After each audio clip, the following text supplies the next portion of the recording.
اور میرے نزدیک تو شہباز شریف صاحب کا جو ایک امیج بنایا گیا تھا، میں تو خیر تب بھی بلیو کرتا تھا وہ فیک ہے کہ بڑے زبردست ایڈمنسٹریٹر ہیں، لیکن اس کے غبارے سے جس طرح ہوا نکلی ہے، یہ ڈاکٹر اشفاق حسن صاحب کو گفتگو کر رہے ہیں، ذرا آئیے وہ سن لیتے ہیں۔ یہ تو ایک انہوں نے جھلک دی۔ اب ایک اور کرائسس دیکھیں، پیٹرول کی قیمتیں تو ہمیں پتہ ہے بڑھ گئی ہیں، اور اس وقت عام آدمی جتنا تنگ ہے، صفاقی ہم نے دیکھی مفتاح اسماعیل کی اس ہنسی میں جو رات ہم نے چلایا، اور مریم نواز صاحبہ کے ٹویٹ ہم نے دیکھے جس میں وہ کتوں کا امپورٹڈ فوڈ جو ہے اس کے لیے مفتاح سے کہہ رہی ہیں کہ توجہ کریں اور اس کو دیکھیں۔ اب گندم کا ایک بحران آنے والا ہے، اس کے بارے میں بھی ڈاکٹر اشفاق حسین نے کہا کہ آٹا کہاں پر جائے گا، وہ جو روٹی غریب آدمی کھاتا ہے۔ آئیے ذرا وہ بھی سن لیں۔ مزمل صاحب، میں چاہتا ہوں کہ اگر آپ اس پر کامنٹ کرنا چاہیں۔ دیکھیں، پہلی بات تو انہوں نے کی کہ جو عدم اعتماد کا جو بحران آیا اس کی وجہ سے پاکستان میں ایک کرائسس آیا اکنامک، جو آپ نے گفتگو چلائی، اور ابھی ہم نے دیکھا برطانیہ میں نو کانفیڈنس آئی، انہوں نے آرام سے اس کی ووٹنگ کرا دی، انہوں نے تو کوئی آرٹیکل 15 نہیں لگایا اس کے اوپر اس کی ووٹنگ روکنے کے لیے۔ نہیں، اب بات سنیں نا، اگر عمران خان صاحب بھی بر وقت ووٹنگ کرا دیتے اور جو آئین میں طریقہ کار لکھا ہے تو اتنا بڑا بحران نہ آتا۔ مطلب اگر وہ ووٹنگ کرانے سے بھاگے، دیکھیں میں آپ کو ایک بات بتاؤں، جس عمران خان نے 16 دفعہ پیٹرول کی قیمت بڑھائی، جس نے آئی ایم ایف سے معاہدے کیے اور اس کے لیے اسٹیٹ بینک تک قانون سازی کی، انہیں آئی ایم ایف کے معاہدے کی قدر و منزلت بالکل اندازہ تھا کہ جب تک آپ اسٹیٹ بینک کی قانون سازی بھی نہیں کریں گے وہ آپ سے بات نہیں کرتے ہیں۔ انہوں نے جاتے جاتے آئی ایم ایف کا معاہدہ بھی توڑا اور 60 روپے لیٹر پیٹرول پہ سبسڈی دے گئے غریب ملک میں، جو جتنے کا لے کر اتنے کا بھی بیچ دے تو بڑی بات ہے، وہ تو لیوی لگاتا رہا ساری عمر، اگر ایٹ کاسٹ بھی بیچ لے تو بڑی کامیابی ہوتی ہے، بجائے کہ 60 روپے لاس میں بیچے۔ یہ تو وہی ہے جیسے آپ کسینوں میں جا کے سارے پیسے ہار دیں۔ پراڈو والا، لینڈ کروزر والا اور بڑی بڑی گاڑیوں والے بھی 60 روپے کی سبسڈی لے رہے تھے۔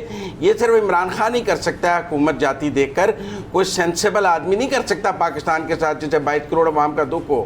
وہ تو ایک ٹریپ بچھا رہے تھے، بڑا شاندار سکرپٹ تھا، بات پوری کرنے دیں۔ غریبوں کو سبسڈی دینا ٹریپ تھا؟ نہیں، لینڈ کروزر کو سبسڈی دینا ٹریپ تھا، وہ تو اب آپ دے رہے ہیں نا، یہ حکومت دے رہی ہے۔ نہیں، وہ عمران خان صاحب نے اناؤنس کیا، آپ میری بات سمجھیں، وہ بڑا شاندار سکرپٹ تھا۔ اگر اجازت بات پوری کر لینے دیں سمی صاحب، آپ کے شو میں بات کرنے کی اجازت ہونی چاہیے، بریک کے بعد آزادی دھار کے آپ لمبردار ہیں، آپ کے شو میں بات کرنے کی اجازت ہونی چاہیے۔ بریک چیخ رہے، تنخواہیں بریک سے آتی ہیں، کمرشل چلتا ہے۔ ایک چھوٹا سا وقفہ، اور میں یہ پرومس کرتا ہوں کہ مزمل صاحب یہیں سے بات شروع کریں گے، ہمارے ساتھ ہی رہیے۔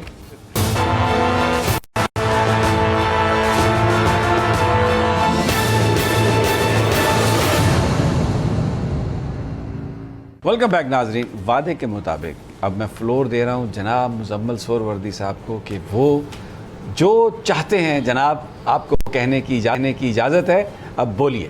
دیکھیں، آپ نے ڈاکٹر اشفاق صاحب کا انٹرویو سنوایا، میں تو اس کے جواب میں بات کر رہا تھا۔ انہوں نے کہا کہ عدم اعتماد سے اس ملک میں معاشی بحران پیدا ہوا۔ میں سمجھتا ہوں وہ بات بالکل ٹھیک کر رہے تھے، کیونکہ عمران خان نے عدم اعتماد پر 21 دن میں ووٹنگ نہیں کرائی۔ اس کے بعد اس عدم اعتماد میں جب انہوں نے اپنی کرسی جاتی دیکھی تو انہوں نے پاکستان کی معیشت کے ساتھ خطرناک کھیل کھیلا اور ایک سکرپٹ لکھا، جس سکرپٹ میں انہوں نے پہلے پیٹرول سستا کیا جبکہ دنیا میں مہنگا ہو رہا تھا، بجلی سستی کی جبکہ ان کے ہی آئی ایم ایف کے معاہدے موجود تھے۔ ان کا یہ سکرپٹ تھا کہ ایک طرف میں نکل کر سڑکوں پہ آ جاؤں گا، دوسری طرف اس حکومت کے لیے مشکلات ہوں گی کہ نہ آئی ایم ایف بات کر رہی ہوگی، نہ پیٹرول مہنگا کرنے کی پوزیشن میں ہوں گے، تو میرے لیے تو انتخابات کا اعلان بہت جلد ہو جائے گا۔ لیکن وہ ہے کہ ارادوں کے ٹوٹنے سے ہی تو رب کو پہچانا جاتا ہے۔ ان کا سکرپٹ بہت شاندار تھا، چاہے اس میں پاکستان کا بہت نقصان تھا، لیکن وہ کامیاب نہیں ہو سکا اور حکومت کھڑی ہو گئی، جاتے جاتے کھڑی ہو گئی، ان کے سکرپٹ کے مطابق جا رہی تھی، وہ اس کو نہیں فیس کر پا رہے تھے، اور شاندار سکرپٹ تھا عمران خان کا، لیکن مین سپوزز گاڈ ڈسپوزز۔ سیدھی بات ہے، اب گندم کا کرائسس ہے تو عمران خان کے دور میں گندم کم ہوئی ہے نا۔ وہ جو کہتے تھے کہ میرے دور میں بڑی شاندار فصلیں ہوئی ہیں اور زراعت نے بڑی ترقی کی ہے، تو 4 ملین ٹن اگر ہم نے گندم امپورٹ کرنی ہے تو کتنی شاندار زراعت تھی ان کے دور میں کہ ہم نے 4 ملین ٹن گندم۔ مجھے یہ بتائیے، مجھے مزمل صاحب یہ بتائیے، جی رانا صاحب، یہ ذرا اسی پہ نا، یہ جو مزمل صاحب نے فرمایا نا عدم اعتماد کے حوالے سے، مزمل صاحب، عمران خان نے عدم اعتماد کی تحریک پیش ہونے سے پہلے پیٹرول کی قیمت میں 10 روپے کی کمی کی تھی۔ دوسری گزارش یہ ہے کہ انہوں نے تو خرم دستگیر صاحب نے تو کہا کہ لوڈ شیڈنگ 0 ہو گئی جی، اور جس طریقے سے انہوں نے معیشت کو پیش کیا اقتدار میں اور آنے ڈی کے جی آئی بعد، ایس پی آر صاحب نے یہ کہا تھا کہ آج ہی پہلے دن ہی ڈالر دیکھیں کیسے نیچے آیا ہے آج اور بھی یہ آیا ہے۔ دیکھیں اسٹاک مارکیٹ کیسے اوپر جا رہی آج ہے، بھی آیا ہے، لیکن یہ بھی تو دیکھیں تھوڑا سا آج آیا تھوڑا سا آتا ہے اور 10 گنا چڑھ جاتا ہے۔ کریں گے آج آیا کہ نہیں آیا، ایک منٹ سمیع آج صاحب، آیا کہ نہیں آیا، وہ تو آپ سمیع ہمارے صاحب، پروگرام میں آیا نا، اس لیے۔ روک بلا کر نیچے آئے گا۔ سمیع صاحب ایک منٹ جی جی مزمل صاحب نے فرمایا کہ آئینی طریقہ جو عدم اعتماد پر ووٹنگ کا تھا وہ اختیار کیا جاتا، آئینی طریقہ یہ تھا کہ لوٹے بنا کے سندھ ہاؤس میں لے جائے جاتے، پھر انہی میں سے ایک لوٹے کو اپوزیشن لیڈر بنا دیا جاتا۔ یہ آئین کے کون سے کسی آرٹیکل کے منحرف تحت رکن کیا نے گیا؟ عدم اسی اعتماد میں طریقے ووٹ سے نہیں ڈالا، میری بات سنیں نا، کسی نے ووٹ نہیں ڈالا، مزمل صاحب میں رانا آپ کی صاحب بات کسی سن کا رہا ووٹ تھا نا، استعمال نہیں ہوا، آپ کی بات سن رہا تھا کسی پہ نا، نہیں لگی، پنجاب آپ میں بات ابھی مرکز کی عمران خان کی بات کر رہا پنجاب ہوں، سے میری شروع بات کر تو دیں۔ سنیں نا مرکز کی مزمل بات صاحب۔ کر لیں، اپنی مرضی کی جگہ پہ نا میچ کھیلنا شروع کر تو دیا آپ کریں، بھی جہاں نہیں، آپ کی بات میں سنتا رہا نا، آپ عمران خان کو جو کہتے رہے میں سنتا رہا نا، بات سن لیں نا۔ سنیں بات یہ ہے کہ سپریم کورٹ نے جب یہ کہا کہ لوٹوں کے ووٹ شمار نہیں ہوں گے، اس کے بعد یہ آئین کی کون سی دفعہ کے تحت ووٹ وہ شمار کر کے پنجاب کے چیف منسٹر بنے بیٹھے ہیں حمزہ شہباز صاحب؟ وہ تو یہ بعد میں آئین کہا کے ہے۔ ساتھ جو کھلواڑ پچھلے 8 ہفتوں میں کیا گیا، پاکستان کی تاریخ میں اس کی مثال نہیں ملتی۔ کبھی مارشل لا کے دور میں آئین کے ساتھ اس طرح کا کھلواڑ نہیں کیا گیا جو آئین کے نام پر آئین کے ساتھ کھلواڑ کیا جا رہا ہے۔ اور اسمبلیوں مہنگائی، میں پولیس یہ بھیجی کہتے ہیں آپ کہ نے، جی لوگوں کو جب عمران مارا خان پیٹا۔ کہتا تھا پچھلی حکومت، تو اس وقت کہتے تھے جی یہ ذمہ دار ہے، اب یہ اس کو ذمہ دار کیوں قرار دے رہے؟ اب خود ذمہ داری لینا۔ انہوں نے جو اچھا بجلی کے میرا شاہراہ سوال یہ لگائے تھے، ہے، اچھا میرا رانا سوال صاحب 6 ہفتے میں ہی لے لیں۔ اچھا میرا سوال یہ ہے، یہ بتائیے کہ اب یہ جو حکومت ہے جو شہباز شریف صاحب کی، یہ کچھ ریلیف دیں گے یا بس عمران خان کو یہ تو آپ کوستے کو ہی رہیں گے؟ شہباز شریف کی حکومت سے نہیں، پوچھیں۔ میں آپ تو سے سیاسی پوچھوں کہ تجزیہ آپ کو اسیسمنٹ دے کیا سکتا ہوں۔ آپ کی اسیسمنٹ کیا ہے؟ میں کو آپ ان کے مشکل ہے، ترجمان نہیں ہے۔ بہت مشکل ہے، اگلے 6 ماہ تو بہت مشکل ہے۔ اچھا اگر اب جب تک انٹرنیشنلی پیٹرول کوئی $70-80 پہ نہیں آئے گا، آج تو 140 پہ ہے، اب میری بات سنیے نا، اگر $70-80 پہ آئے گا یہاں، تو اس کے بعد یہ کچھ پوزیشن میں آئیں گے۔ اگر یہ آگے 160 پہ چلا گیا تو پھر کیا ہوگا؟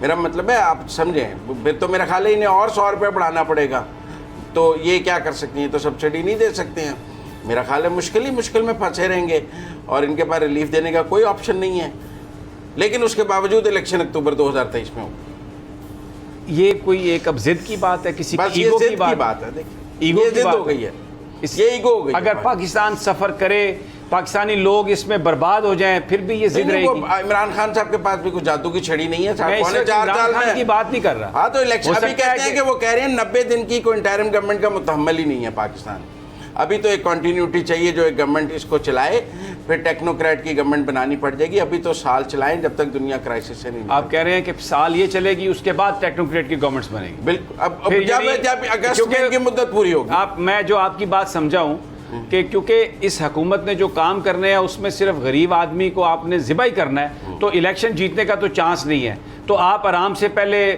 بیساکھیوں کی مدد سے یا جو اندھیرے میں طاقتیں بیٹھی ہیں ان کی مدد سے سال پورا اس وہی حکومت اندھیرے کو میں نہیں چلائیں، ہے، سب پھر دن اس کے کے اجالے بعد میں ہیں۔ پھر اس کے بعد ٹیکنوکریٹ کی حکومت بنا دیں، کیونکہ اگر آپ الیکشن کرائیں گے تو ضمانتیں ضبط ہو جائیں گی۔ یہ تو آپ کو لگتا ہے پالیسی یہ ہے؟ ابھی یہ 17 جولائی کو پنجاب میں 20 حلقوں میں انتخاب ہو رہا ہے، ٹھیک ہے، ہو رہا ہے نا، اور یہ پی ٹی آئی کے حلقے ہیں، 20 کے 20 پی ٹی آئی کے لوگ ڈی سیٹ ہوئے ہیں۔ عمران خان نے کہا ہے کہ جو ان کے منحرف ارکان ہیں، ان کے بچوں کی شادیاں بھی نہیں ہوں گی، ان کے گھر سے ان کو ووٹ نہیں پڑیں گے۔ میں اور آپ 18 جولائی کو بیٹھ جائیں گے یا 17 جولائی کی شام یہاں پہ رزلٹ آ رہے ہوں گے، عمران خان کا نیریٹو بھی سامنے ہوگا اور رزلٹ بھی سامنے ہوگا۔ آپ کو لگتا ہے کہ تحریک انصاف کے جو امیدوار ہیں وہ بھاری اکثریت سے ہار جائیں گے، میں نہیں اور کہہ رہا، نون لیگ کے جو امیدوار مجھے ہیں نہیں پتا، اتنا لیکن اچھا میں انہوں نے پنجاب اسمبلی میں میں یہ کہہ رہا ہوں کہ وہ رزلٹ عمران خان کے، وہ آپ نے کہا نا کہ الیکشن کا کیا رزلٹ ہوگا، الیکشن ہو سکیں گے۔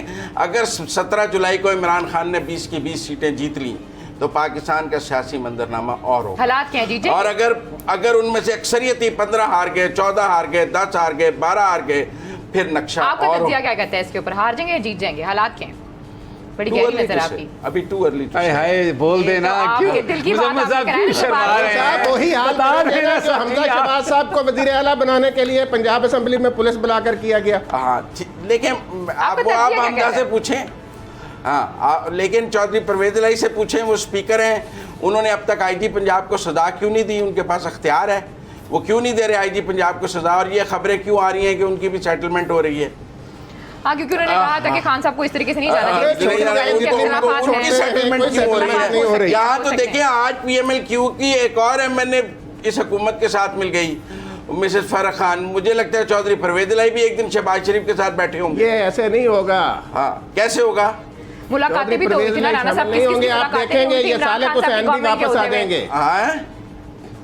اسپیکر ہی آپ کو اسپیکرشپ پہ ہی مان جائیں گے. چوہدری صاحب آپ یہ خبر دے رہے ہیں یا تجزیہ؟ تجزیہ. اچھا پھر ٹھیک. اچھا جیسے کہ عمران خان پارلیمنٹ میں واپس آ جائیں گے. اچھا نہ عمران خان پارلیمنٹ آئے گا. آئے گا.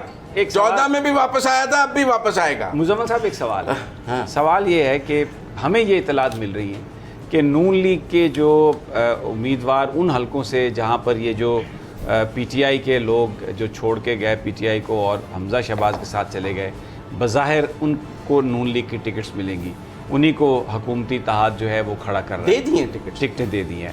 جو وہاں پر جو نون لیگ کے امیدواران تھے ان کو یہ کہا گیا ہے کہ آپ آزاد امیدوار کے طور پر لڑ لیں. حمزہ کی وزارت اعلیٰ خطرے میں ہو جائے گی اگر وہ آزاد لڑیں گے, کیونکہ پھر نون الیکشن ہار جائے گی. اور اگر 20 سیٹیں عمران خان صاحب یہ واپس لے آتے ہیں, اگلے دن عدم اعتماد ہو جائے گا. تو اس لیے یہ میں آپ کو بتاؤں, یہ اگر عمران خان صاحب, میں نے آپ کو کہا کہ اگر عمران خان صاحب یہ 20 سیٹیں جیت جاتے ہیں, 18, 16, 17, 15 سے اوپر جیت جاتے ہیں, تو پاکستان کی سیاست کا منظرنامہ بدل جائے گا. اور اگر یہ سیٹیں نون لیگ جیت جاتی ہے تو بھی منظرنامہ بدل جائے گا. تو اس کا مطلب یہ ہے کہ جو یہ سب آئی 17 جولائی کو پنجاب کے ان 20, اور یہ کوئی ایک جگہ نہیں ہے, یہ رحیم یار خان سے بھکر تک, اور یہ ہر جگہ شیخو پورہ, لاہور کی 4 سیٹیں, ہر جگہ شیخو پورہ کی سیٹیں, بھاولپور کی سیٹیں, اس میں ہر جگہ سے لوگ. اس کا مطلب یہ ہے کہ پاکستان کی وہ طاقتیں جو ابھی نظر نہیں آ رہی, جو چہرے ہمیں تو سب نظر آ رہی ہیں, آپ کو ہی نہیں آ رہی. مجھے رہنمائی کر دیں میری تھوڑی سی, کون ہے وہ سب؟ آپ کو کون نہیں نظر آ رہا؟ یہ جو حکومت کھڑی ہے کس طرح یہ سب لوگ اکٹھے ہوئے جو ایک دوسرے کو اپنے سروائیول پہ اکٹھے ہوئے.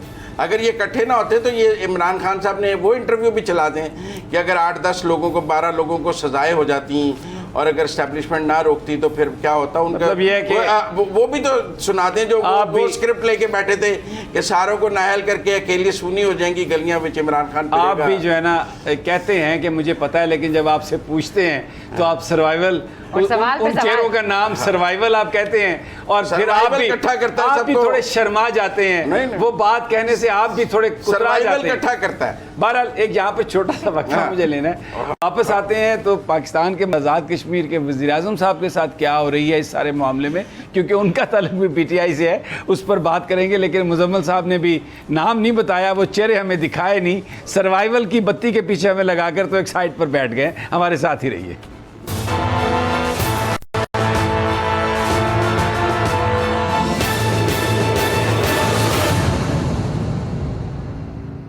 ویلکم بیک ناظرین. پاکستان کی سیاست پر بات ہو رہی ہے, کچھ آزاد کشمیر کی سیاست کی بات کریں گے. سردار تنویر الیاس وزیر اعظم ہیں, پی ٹی آئی سے ان کا تعلق ہے, لیکن عجیب ان کے ساتھ واقعات ہو رہے ہیں, اس پر بات کریں گے. لیکن اس سے پہلے ایک چوندی سی خبر ہے جسے کہتے ہیں پنجابی میں چوندا معاملہ, کہ وزیر اعظم شہباز شریف صاحب کا گیلا تیتر بھی مارکیٹ میں آ گیا ہے. یہ میں نہیں کہہ رہا, یہ وہ لوگ کہہ رہے ہیں جو اس حکومت کے بڑے قریب سمجھے جاتے ہیں, اور اب یا تو کوئی ان کی آپس میں کوئی رائیولری ہو سکتی ہے, کوئی جیلسی ہو سکتی ہے.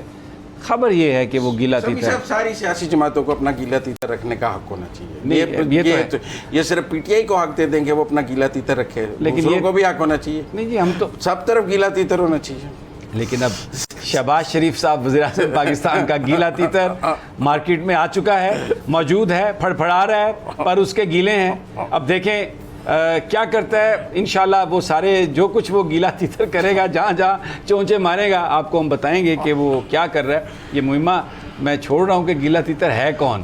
مزمل صاحب تو اس ایشو پر بات کرنے کے لیے تیار نہیں ہے, لیکن مجھے یقین ہے کہ انہیں پتہ ہے کہ وہ گیلا تیتر کون ہے. مجھے نہیں پتا. اچھا ٹھیک ہے جی, آپ کی بات ہم مان لیتے. آپ نے کہا کہ وہ جو سارے چہرے جن کو ہم دیکھنے کی کوشش کر رہے ہیں, میرا یار روزانہ رات کو کہتا ہے کہ وہ کون تھا وہ شخص, کون تھا وہ چہرہ, اور میں بھی کہتا ہوں لیکن ہمیں نہ وہ آج تک شخص کا چہرہ نظر آیا, نہ وہ ہمیں.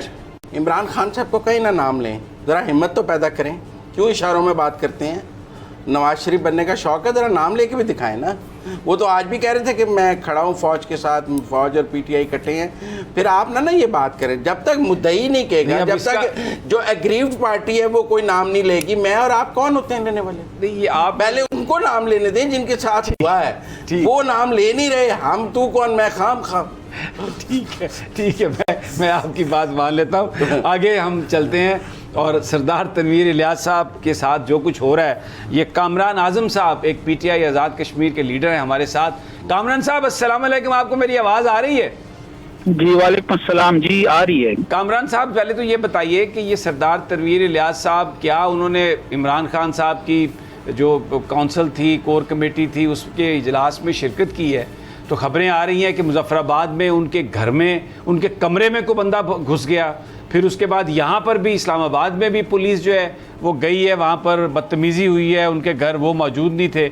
کیا یہ سب ہو رہا ہے؟ اور یہ بھی پتہ چلا ہے کہ آپ لوگ یہاں پر جو پارلیمنٹ ہے اس کے سامنے جو ایم ایل ایز ہیں, آزاد کشمیر لیجسلیٹو اسمبلی کے جو ممبر ہیں, وہ یہاں پر احتجاج کرنے آ رہے ہیں. یہ سب ہے کیا؟ کون یہ کروا رہا ہے کامران صاحب؟ سب سے پہلے تو سمیع ابراہیم صاحب, میں آپ کا انتہائی مشکور ہوں کہ آپ نے ایک انتہائی اہم موضوع کی طرف جو ہے آج مجھے لائیو لیا ہے. گزارش یہ ہے کہ سردار تنویر الیاس صاحب آزاد کشمیر کے منتخب وزیر اعظم ہیں اور آزاد کشمیر اور بیرون ملک میں مقیم بسنے والے کشمیریوں کی دل کی آواز ہیں. اور جس طرح آپ نے ابھی اپنے انٹرو میں بھی بتایا کہ اس وقت جو ہے ان پر اس طرح کی اگر کوئی اٹیمپٹ یا سازش کی جاتی ہے تو یہ یقیناً ہم سب کے لیے ایک انتہائی تشویش ہے اس پہ ہمیں. جس طرح آپ کو بھی پتہ ہے کہ اس وقت تحریک آزادی کشمیر انتہائی نازک موڑ پر ہے, اور موجودہ آزاد کشمیر کی گورنمنٹ جس میں صدر ریاست ہمارے بیرسٹر سلطان محمود چودھری صاحب اور سردار تنویر الیاس صاحب نے گزشتہ دنوں ساری آزاد کشمیر قیادت اور حریت قیادت کو ایک پلیٹ فارم پر جمع کر کے مودی سرکار کے خلاف ایک مؤثر آواز اٹھائی.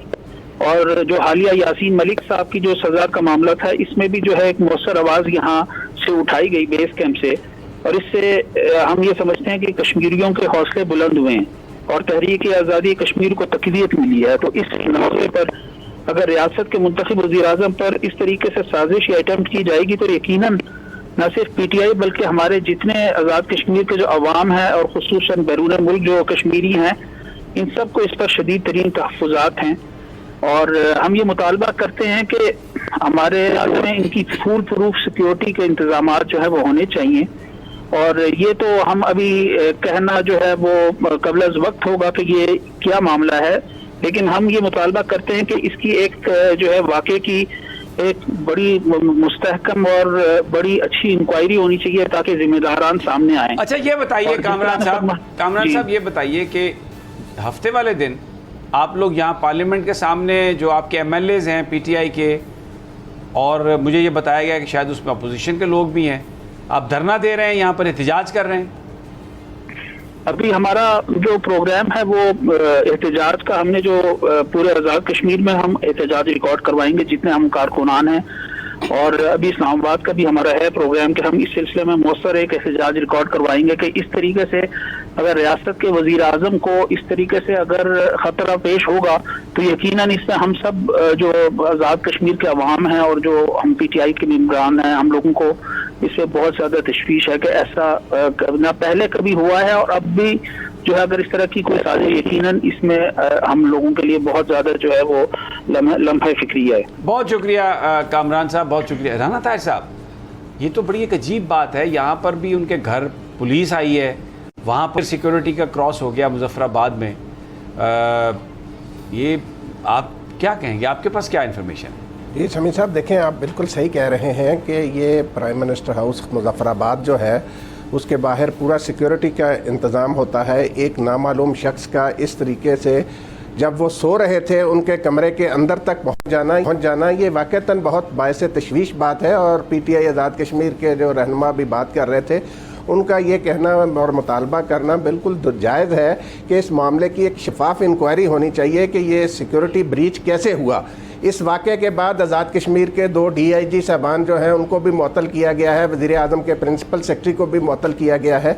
تو واقعتاً یہ دیکھیں کہ کسی بھی سیاسی، یہ تو آزاد کشمیر کے وزیر اعظم ہے اور بڑا حساس علاقہ ہے آزاد کشمیر، وہاں کسی کی بھی حکومت ہو، کسی بھی جماعت کی، وہاں کے سیاسی رہنما جو ہیں ان کے تحفظ پر ہمیں خصوصی حکومت کو توجہ دینی چاہیے اور اس بات کی تہہ تک جانا چاہیے. اور پھر اس کے اگلے ہی دن اسلام آباد میں جو ان کی رہائش گاہ پر واقعہ ہوا، اس کی بھی تحقیقات ہونی چاہیے کہ یہ کیا ماجرا ہے اور اس کے پیچھے کیا عوامل ہیں، کیوں اس طرح کیا جا رہا ہے، اور اس کے پیچھے مقاصد کیا ہے. وقت کم ہے میرے پاس، لیکن ایک اور خبر جو ہے وہ میں اس پر ڈسکس کرنا چاہتا ہوں کہ یہ جو منسٹری ہے ہماری ریلیجیس افیئرز کی، انہوں نے جو فیمیل حج اسسٹنٹس ہیں ان کو بین کر دیا ہے.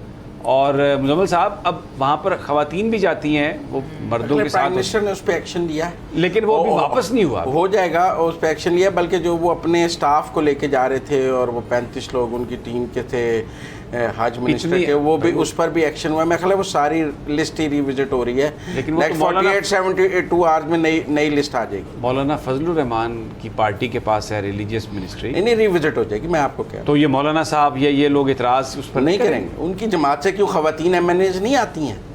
ان کی جماعت کی خواتین حج کرنے نہیں جاتی ہیں. ان کے پرسنل جو گن مین ہیں، جو ان کا سارا سٹاف ہے، جن کو وہ مولانا خرچے پہ چلے جائیں گے، ایسی کون سی بات، پے کر کے چلے جائیں گے. تو پہلے کیوں نہیں یہ سوچا کہ وہ اپنے خرچے پہ چلے جائیں؟ پرائم منسٹر نے اس پہ پہلے اور پرائم منسٹر نے اس پر ایکشن لیا ہے اور ان کو لسٹ ریوزٹ کرنے کا کہا ہے. میرے خیال میں لسٹ ریوزٹ ہو جائے گی. اگر نہ ریوزٹ ہونی ہوتی تو اس کولیشن گورنمنٹ میں پرائم منسٹر ایکشن نہ لیتے اور یہ بات خبر نہ آتی کہ انہوں نے مطلب ہے مولانا وہ درگزر کر دیتے. درگزر نہیں کیا تو ریوزٹ ہو رہی ہے. اس کا مطلب ہے مولانا فضل الرحمان سے پوچھ کر کہا ہے پرائم منسٹر نے. میں یہی عرض کر رہا تھا کہ یہ ایسا لگ رہا ہے کہ مولانا فضل الرحمان سے اجازت لے کے بالکل انہوں نے کہا ادھر بلاؤ بھی ذرا میں لسٹ کو دیکھوں گا. بالکل ان سے پیج ہے وہ اور فضل الرحمان اور شہباز شریف اس کے اوپر ایک جگہ پہ. آپ سیم پیج میں یا پہلے تھے؟ میرا خیال ہے وہ تو پہلے دن سے سیم پیج پہ تھے، باقی لوگ بعد میں آئے ہیں اس پیج پہ. ٹھیک ہے نا. بڑی اچھا، یہ پیپلز پارٹی اور نون لیگ جو ہیں، ان کا جو پنجاب میں وہ وزارتوں والا سارٹ آؤٹ ہو گیا. زرداری صاحب گئے تھے، ان کا انٹرنل ایشو تھا. دیکھیں وہاں مختوم احمد محمود صاحب کے بھی بیٹے ہیں، یوسف رضا گیلانی صاحب کے بھی بیٹے ہیں، پھر حسن مرتضیٰ صاحب پارٹی میں سینئر ہیں. تو وہ انہوں نے اپنا انٹرنلی ڈیسائیڈ کرنا تھا. وہ زرداری صاحب نے انٹرنلی ڈیسائیڈ کر کے جو حمزہ صاحب کو کہا ہوگا وہ انہوں نے انٹرنلی ڈیسائیڈ کرنا تھا. 90 شارع قائد اعظم مل جائے گا؟ مل جائے گا، کوئی ایسی بات. اچھا پھر تو اگر اڈا مل جائے ہر چیز کرنے کے لیے تو پھر تو ٹھیک ہے. ظاہر ہے پارٹی لوگوں نے آنا ہے. اصل میں سب انتظار ہے پنجاب میں 17 جولائی کا. اگر ترین صاحب کے بھی لوگ آ جاتے ہیں، انہوں نے بھی اکوموڈیٹ ہونا ہے. وہ جو 17-18 لوگ 15 لوگ اگر جیت گئے، اگر نہ جیت سکے تو اور منظرنامہ ہوگا. لیکن پیپلز پارٹی بڑی کولیشن پارٹنر ہوگی، وہ جو مانگے گی اسے ملے گا، کیونکہ مرکز چلانا ہے. مرکز کو ڈبونا تھوڑی ہے. ویسے تو ملک ڈبو تو دیا انہوں نے. آپ کی نظر سے عام آدمی رو رہا ہے مزمل صاحب، برباد ہو گیا عام آدمی. یہ آپ سمجھیں، آپ کیونکہ ظاہر ہے ماشاءاللہ میں تو کہہ رہا ہوں امیر آدمی ہے، بڑے اینکر ہیں. تو گندم اگنی تھی، بڑے اینکر ہیں. شاپر میں ڈال کے عمران خان بجلی واپس لے گیا ساری. آپ ابھی بھی آپ بات کرتے ہیں نا کہ جب انہیں گورنمنٹ ملی تھی تب اس کا اتنا برا حال تھا. ہمارے جو قرضے ہیں وہ اتنے اپنے عروج پر تھے. اجازت دیجیے، 1 روپیہ قرضہ نہیں لیا عمران خان. ہمارے شو کا ٹائم ختم ہو گیا. مزمل صاحب جب بھی آتے ہیں تو شو کا ٹائم کم پڑ جاتا ہے، اس لیے بار بار ان سے ہم درخواست کرتے رہیں کہ وہ آئے پروگرام میں. اور اجازت دیجیے، کل پھر انشاءاللہ ملاقات ہوگی اللہ نے کے بعد.